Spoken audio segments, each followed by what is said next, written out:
Hey algebra friends, welcome to section 9.2, multiplying and dividing rational expressions. Now when you are asked to multiply and divide, it's always assumed that you will simplify. So even if it didn't say to simplify, you always must simplify all your answers. All right, so let's backpedal to our pre-algebra days when we were taught how to multiply the expression like 7 over 3 times 12 over 35. So you may just remember that when we multiply rational expressions, we just multiply across. So to multiply rational expressions, easiest thing to do algebraically, we would just do 7 times 12. That would be our new numerator, right? So I'm just going to write 7 times 12 for now. And my new denominator would be 3 times 35. Now I could just pull out a calculator and do this and then simplify. But what I want to do is I want you to think about a way that we can multiply and simplify that may carry over into our algebra. So what do I mean by that? Well, think about how we simplified it in the last section. We factored the numerator and the denominator. I'm going to break down this 7 times 12 into 7 times. And I noticed that 12 and 3 share a common factor of 3. So even though 6 and 2 would give me 12, I see this 3 in the denominator. So I'm going to call 12 3 times 4. Now, likewise in the denominator, I'm stuck with the 3 here, but 35, I recognize that 7 is a factor of 35, so I'm going to pull the 7 out of 35, and I'm going to call 35 7 times 5. Now, why would I do that? Well, now I'm going to cross off the common factors of 7 and 3, and then what's left is 4/5.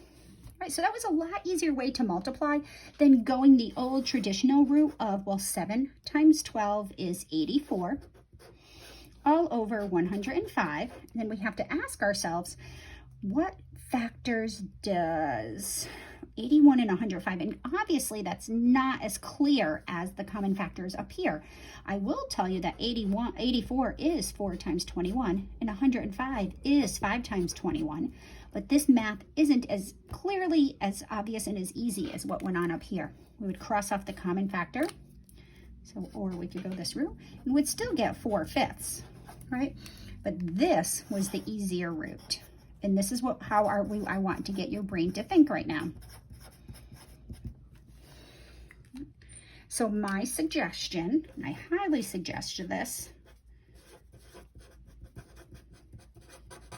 factor, simplify, and then if there's anything remaining except just single terms, then you can multiply.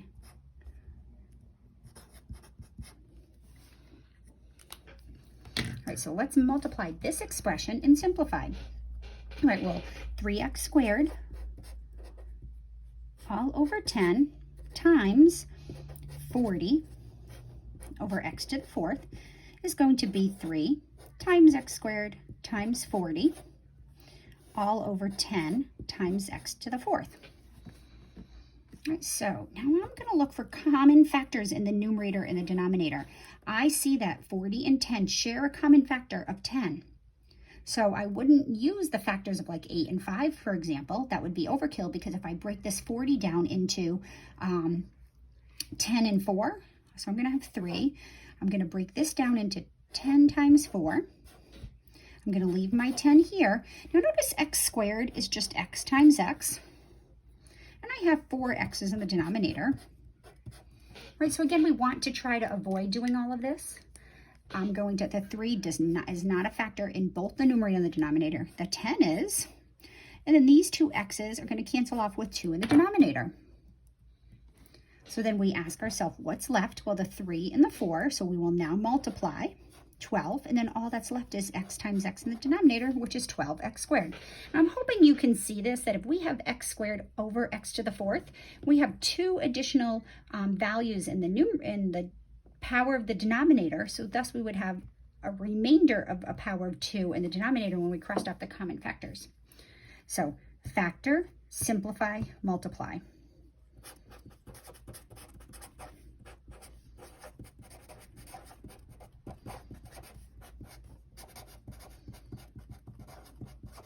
right, so this is going to hold regardless how complicated our expressions get.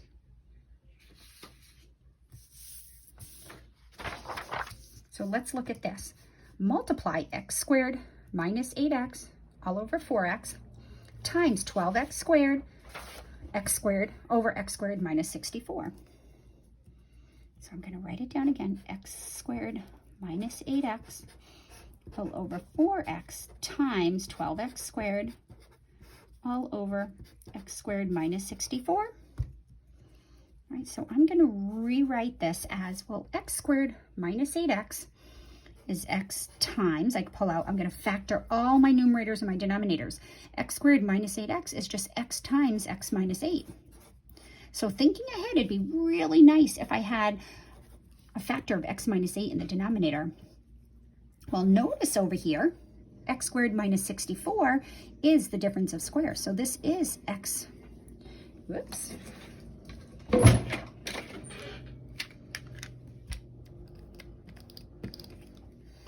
That is x minus 8 times x plus 8. So x squared minus 64 is this. And we're thinking ahead. We'd love to have a factor of x minus 8 in the denominator. And there we go. There it is. Now I have 4x here. So 4x I can't do much with. I could break it down into 2 and 2, but that's overkill because I see up here I have 12. So I'm going to call this 12, 4 times 3. And then my x squared is just x times x. All right, so now we could squish this all together into one fraction, but when we multiply fractions, we're literally just going to connect the entire fraction. It's going to be the top left numerator times the right numerator, the bottom left denominator times the right denominator, and I'm going to cross off my common factors. I'm going to cross off this x with this x right here. I'm going to cross off this x minus 8 with this x minus 8, this 4, and this 4, they're all factors. Now be really careful because what we have left here is 3 times x times x. We have just x plus 8. So I'm going to write that down. This is 3 times x all over x plus 8. You may not cancel one of these x's with this x or either of these x's. The x in the numerator is a factor while the x in the denominator is a term. You may not cancel a factor of x with a term of x because we have addition here. You may not do that. So the final result is going to be 3x squared. We combine it all back together over x plus 8. This could be my final answer. So be careful not to cross off a term or to confuse the difference between a term and a factor. Up here, we pulled out an x and the x was the factor here. But these x's inside the parentheses are terms. We may not cross off a factor of x with a term of x. Ooh, this looks horrible. All right, not too bad though. When you have something of this magnitude, 4x squared minus 1, you think to yourself, okay, here's where your factoring skills are really going to be put to the test. What I do is I choose which numerator or denominator appears to be the easiest to factor. We can use the AC method for those guys, or we can start thinking logically ahead. What I see here is I notice this is the difference of squares. This is just 2x squared minus 1 squared. So the upper left numerator is just 2x plus 1, 2x minus 1. And my bottom right denominator is 3x squared minus 2 squared. It's also the difference of squares. So this is 3x plus 2, 3x minus 2, right? Now I got to factor these two guys. So let's work on this one right here. Let's work on the bottom left. The bottom left. Well, again, thinking ahead, if this factors, now I'm telling you 99.9% of the time, all your numerators and denominators are going to factor nicely. So in order to get 2x squared here, I need to put two things here, two terms here, or two factors here, such that when I multiply them, I get 2x squared. And my only options are 2x and x. Now, what goes in the last spot has to give me a product of -5. Now, wouldn't it be really super cool that if this was either +1 or -1, thinking ahead, so we could cross it off with one of the factors in the numerator? So thinking ahead, I'm going to put a 1 because I want it to match one of these in the numerator. And then if that's a 1, this would have to be a 5. So I'm going to pencil in what I think it may be. I have a positive 1x here, and I have positive 10x's. I need negative 9x's. So my instinct tells me that this has to be the negative and this has to be the positive. So let's just check. Does the product of the first give me 2x squared? It does. I have positive 1 here and negative 5 here. So I don't know if you can see that. I'll make it a little darker. I'm using pencil just in case we're incorrect. Positive 1 times negative 5 is negative 5. So my first and last check. Now my inners and the outers together should give me negative 9x's. Well, positive 1x minus 10x is negative 9x. So I know that this is plus and that's minus. So I really didn't even need to use the AC method. We just did a good educated guess. Now let's work in the right numerator. Again, 99.9% of the time, for the sake of this class, these guys are going to factor nicely. So keep that in mind. The product of the first has to be 3x squared. So I'm going to assume it's 3x and x. Now I may have to cross this off and change it. Now, wouldn't it be really nice if 2 was what went with the 3x? Because then, if it's either plus or minus, it's going to cancel with one of those factors in the denominator. So that being said, if this is 2, I know that this is going to have to be a 5 to give me minus 10. Now, I need my inners and the outers together to give me negative 13x's. I have 2 x's for the inners, 15 x's for the outers. So in order to get the negative 13, this has to be a negative 5, and that has to be a positive 2. So let's check. Do the product of the first give me the first? It does. 3x times x is 3x squared. The product of the last, positive 2 times negative 5 is negative 10. I have 2 x's minus 15 x's is negative 13 x's. So here we factor. Right. Once we factor, I'm just going to pretend this is one big fraction. And I'm going to simplify common factors. The 3x plus 2 is a factor in the numerator, and it's also a factor in the denominator. The 2x plus 1 is a factor in the numerator and a factor in the denominator. 2x minus 1, oh, look at it. We have x minus 5. That's pretty cool. X minus 5 here and here. So here we did all our simplifying.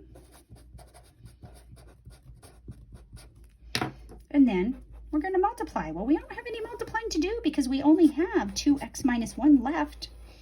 And on the bottom, all we have is the 3x minus 2. We didn't need to multiply here. That would be my final answer. So 4x squared minus 1 over 2x squared minus 9x minus 5 times 3x squared minus 13x minus 10 all over 9x squared minus 4 simplifies nicely to 2x minus 1 over 3x minus 2. All right, multiplying not too difficult.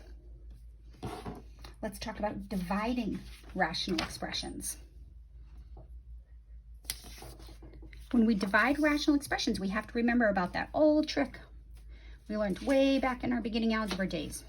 How do you divide 2/15 by 8/45? Well, remember, we never technically divide fractions. All divisions of fractions can be turned into multiplication. Keep the first fraction, switch division to multiplication, and then dividing by 8/45 is equivalent to multiplying by 45/8. So keep, switch, flip. So if we just remember this rule, keep, switch, and then flip, then we can now just multiply and use what we just did in the last two examples. So this is going to be 2. I'm going to use this 2 to break 8 down into 2 times 4. 15 and 45, well, notice 15 goes into 45. It's 15 times 3. That's all over 15. So I'm going to break it down into common factors. I'm going to cross off these 15s, cross off these 2s. Look how beautifully, without a calculator, we get 3/4. So remember, A over B divided by C over D is equivalent to A over B times d over c. So dividing by a fraction is equivalent to multiplying by its reciprocal. So that being said, 3x minus 12 all over x squared minus 2x minus 8 divided by 6 over x plus 2 is equal to 3x. Sorry, I don't like making mistakes, but I did. I was looking over to the right too far. So 3x minus 12 all over x squared. We keep the first one, change the sign to multiplication, and switch the second one. So 3x minus 12 over x squared minus 2x minus 8 divided by 6 over x plus 2 is equivalent to 3x minus 12 over x squared minus 2x minus 8 times x plus 2 over 6. And now we're going to factor, simplify, and then multiply if there's anything remaining. So 3, and I'm going to take the 3 out of the top here. I'm going to get 3 times x minus 4. All right, I know this x plus 2. It's going to just stay. Now 6, I see this 3 and I'm thinking ahead. It'd be really nice to have a 3 in the denominator. So I'm going to change the 6 to 3 times 2. And then this denominator most likely will factor. Right, so I need x and x. Well, what can I multiply to get 8, negative 8, and add to get negative 2? Well, seeing we're all excellent factors, it's x minus 2, x minus 4, and note one has to be positive. So looking ahead, I see x minus 4 and x plus 2 up here. So maybe that would be a good guess, but let's check. Does the product of the first give me the first? X times x certainly is x squared. Positive 2 times negative 4 is negative 8. 2x minus 4x is negative 2. So we factor, simplify, those go away. The x minus 2's go away. Wow, look at this. Check that out. And all that's left is 1/3. That's it. All right, let's do one more slightly complicated one. And again, think ahead. Keep your eye on the prize. What's our ultimate goal here? You're trying to get factors in the numerator that match factors in the denominator, and that often can help us. All right, when I first see this, I'm like, oh, goodness. First of all, I'm going to change it to multiplication. So I'm going to change 3x squared minus 25x minus 18 all over 27x plus 18 divided by this whole mess, 5x squared minus 43x minus 18 all over 5x squared minus 3x minus 2 into the product. 3x squared, we leave the first expression alone. Keep it just as it is. We're going to now multiply by the reciprocal of the second expression. Okay, so now before you start panicking about factoring this mess, right, let's start looking around of all the 4 things, upper left, bottom left, upper right, bottom right. The lower left is only a 2-term expression. It's a little binomial, and it has a greatest common factor. If you notice that we can pull out a common factor, well, there's no x here, so we can only pull out the common factor of 27 and 18, which is 9. So if I pull 9 out, I get 3x plus 2 as the resulting factor. Keeping that in mind, now remember, our goal is to completely factor all these guys. Wouldn't it be really nice if one of these factors, 4 factors in the numerator, was 3x plus 2? Clearly, we can't get 3x plus 2 over in the right numerator because in order to get 5x squared, my only choices are 5x and x. So I'm just going to stick that here, both there for now, because they're both the leading term in both the numerator and the denominator. On the right is 5x squared. So both these, if they factor, have to be 5x and x. And again, 99.9% of the time for the sake of this class, these guys are going to factor nicely. But I could get 3x here and x, because it's the only thing that's going to give me 3x squared. Now I'm going to take a lucky guess that this is going to be the factor 3x plus 2.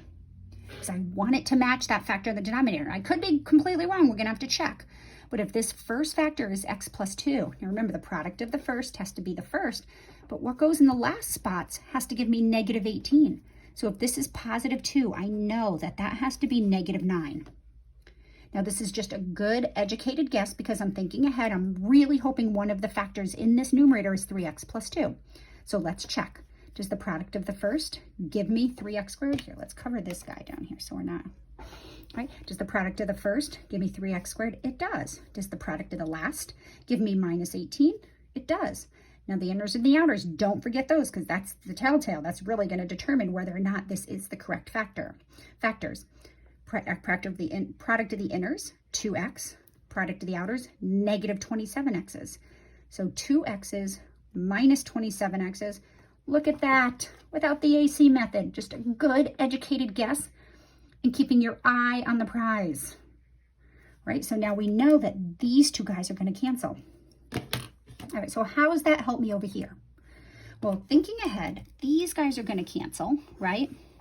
So I'm left with x minus 9. So wouldn't it be really super awesome if this was x minus 9 down here, so it would cancel with this? Now this might not work, but if I notice, coincidentally, that we have an 18 there. So 9 could work.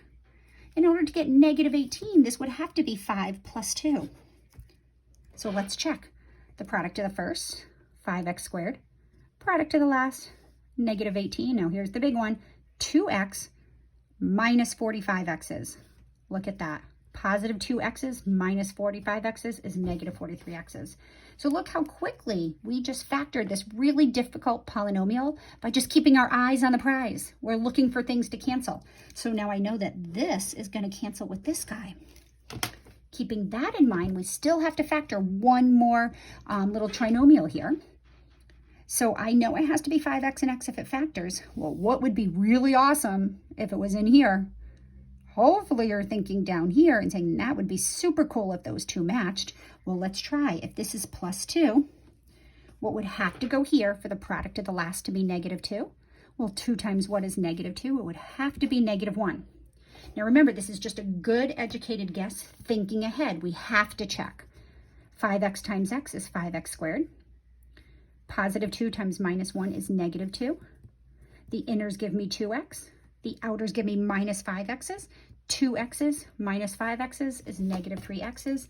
These guys are going to cancel. Yes. So we barely had to factor. We didn't have to do that much thinking. So I factored first by looking at the easiest expression in this little complicated problem. And then I used this 3x squared to hope that that was 3x squared. And then I saw it a leftover x minus 9. So wouldn't it be really nice that if that was x minus 9? And it could be when this is 5x minus 2, and it worked. So then I said, well, it'd be really cool if that was 5x minus 2. So if that's 5x minus 2, that would have to be x minus 1. And we checked it, and it all worked. So again, guessing, using educated guesses is great, but you have to check it. All right, so let's cross off our common factors of 3x plus 2. Our common factor of x minus 9, and our common factor of 5x plus 2. Check that all out. It cleaned up so nicely. All that's left is x minus 1 over 9. And that's it. All right, have fun with those guys. I will see you in 9.3, adding and subtracting. A little bit more difficult than multiplying.